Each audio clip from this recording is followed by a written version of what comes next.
Hello friend, welcome back JD automobile. और आज हम एक बहुत इंपॉर्टेंट टॉपिक कवर करने वाले हैं जो होने वाला है टायर साइज़ का क्या मतलब होता है। ठीक है, आपने टायर पर लिखा देखा होगा, जैसे कि इस पे लिखा हुआ है 185 65 R15। बाकी अदर टायर पर रहता है 95 55 16 55 80 13। मतलब अलग अलग गाड़ी के हिसाब से अलग अलग साइज़ रहता है। लेकिन क्या आपको पता है इसका एग्जैक्ट मीनिंग क्या होता है? अगर गलत टायर यूज़ कर लेते हैं तो उसमें माइलेज, कंफर्ट और सेफ्टी सब एफर्ट हो सकता है। चलिए इसको सिंपल लैंग्वेज में समझते हैं। जैसे कि ये टायर है, ये सीएट का टायर है, इसमें जो साइज़ है 185 65 R15। तो इनका एक्चुअल मीनिंग है क्या?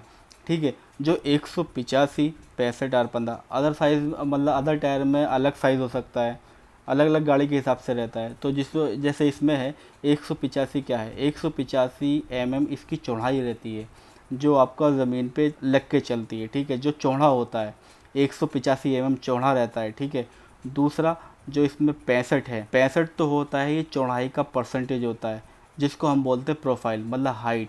टायर की हाइट कितनी है, मतलब जो ये प्रोफाइल रहती है। ठीक है, आर का क्या मतलब रहता है? आर है रेडियल।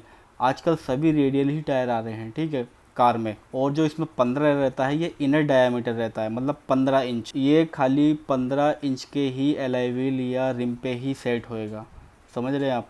15 इंच का मतलब रहता है। और बाकी टायर में हो सकता है आपका 16, आपका 17। ठीक है, 80-80 ये आपका स्पीड रेशियो रहता है। ठीक है, अगर आप रॉन्ग टायर यूज़ कर लेते हैं तो उसमें क्या क्या दिक्कत आती है, जैसे कि माइलेज कम हो सकता है, स्टीयरिंग हैवी हो सकता है, सस्पेंशन पर लोड बढ़ जाता है और ब्रेकिंग भी एफर्ट हो सकता है। इसलिए हमेशा रिकमेंडेड टायर ही यूज़ करें।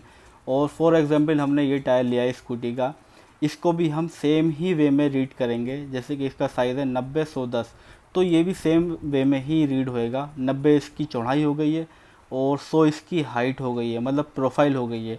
और 10 इंच का इसके रिम पे ही सेट होएगा, मतलब 12 इंच पे नहीं आएगा, ये 10 इंच के ही रिम पे सेट होएगा। ठीक है, और दूसरा, अगर आप टायर अपग्रेड करना चाहते हैं, जैसे कि चौड़े टायर डलवाते हैं, तो ओवरऑल डायामीटर तो सेम ही रखिएगा आप।